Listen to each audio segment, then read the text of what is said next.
గురువుగారికి ఇచ్చే గురుదక్షిణ రోజు గురుదక్షిణ ఏంటంటే ఆర్థికంగా మనం వినం పక్క పెట్టినాక ఇంకొక 90 రోజులు మన ఈ ప్రక్రియను ఇట్లే కంటిన్యూ చేసి గురుదక్షిణ అప్పుడు మనం గురువుగారికి ఇస్తే అంతే. ఇది చాలా పెద్దది. ఈ 3 రోజులు చేస్తే సంకల్పం చాలా పెద్దది. ఈ 3 రోజులు చేసి మనం ఇక్కడికే స్పినింగ్ చేసిపోవడం వల్ల ఏమైందంటే ఒక్కరు అయిపోయింది.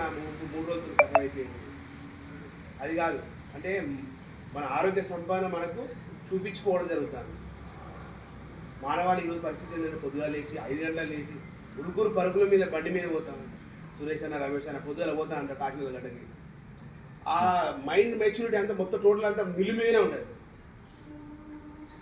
మనం ఒక 5:30కి లేచి ఉదయాన్నే ఈ ప్రక్రియ చేయడం వల్ల ఏమైందంటే మైండ్లో అంతా ఫ్రెష్ అయిపోయి మనకు మనసులో ఫస్ట్ ఆర్థిక పరిస్థితులే కానీ శారీరక సంబంధాలే కానీ ఈ కుటుంబ సంబంధాలు కానీ అన్నీ ఒక గంట కలిసి మర్చిపోయి మన బాడీలో ఉండే అన్ని ఒక 275 సంబంధించిన అవయవాలన్నింటినీ మనం ప్రక్షాళన చేసుకోవచ్చు.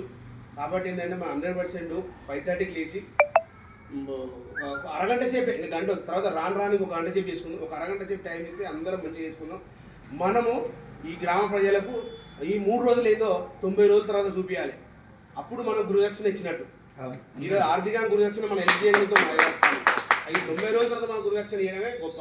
అందుకే దయచేసి రేపటి నుంచి మనం అందరం 5:30కి లేచి వస్తే ఈ ప్రోగ్రాన్ని కొంతమంది నాయకత్వాలు పెట్టుకొని మంచిగా చేసుకుంటే బెటర్ అన్న ఉద్దేశం.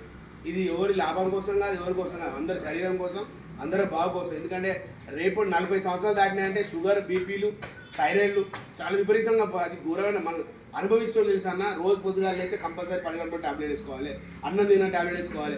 బీపీ టాబ్లెట్ మర్చిపోయినట్టు కదా ఉంటుంది, చెంపలు వస్తా అంటే అద్దతో ఏం కాదు కానీ అప్ప ఏదో జరిగింది, ఏదో మర్చిపోయింది.